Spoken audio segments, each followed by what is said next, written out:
Bonjour à tous, je voulais vous présenter aujourd'hui les accessoires qui sont indispensables quand on débute le crochet.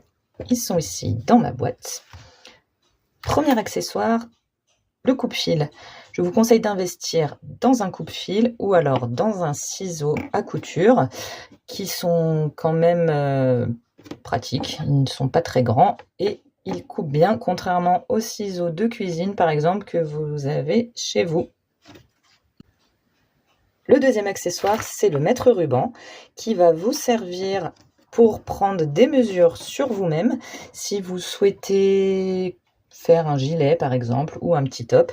Et également quand vous allez faire un projet de crochet, on va vous demander soit de monter un certain nombre de mailles ou alors de monter des mailles sur un certain nombre de centimètres.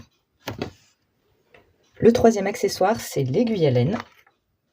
Voilà, ce sont des grosses aiguilles comme ceci qui vous servent à rentrer vos fils. Et celles que moi je préfère, ce sont ces aiguilles-là. Donc, je vais essayer de vous montrer mieux à la caméra. Voilà. Vous voyez, au niveau du haut de l'aiguille, il n'y a pas de chat d'aiguille à proprement parler, mais un anneau en plastique qui est donc souple et qui vous permet de passer des fils qui sont assez gros.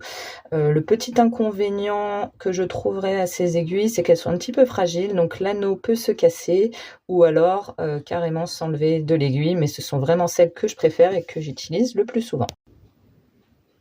Et le dernier accessoire indispensable, c'est le marqueur de maille qui vous permet de savoir où vous en êtes dans votre projet. Pour les débutants, c'est vraiment très utile. Ça permet de compter le nombre de mailles, le nombre de rangs. Voilà, c'est un bon repère pour savoir où on en est et on s'en sert beaucoup. Enfin, je vous conseille, si vous n'avez jamais fait de crochet, de vous en servir. Ça vous aidera à ne pas vous tromper sur le nombre de mailles, par exemple, sur chacun de vos rangs. Si vous n'avez pas de marqueur de mailles, vous pouvez utiliser un trombone.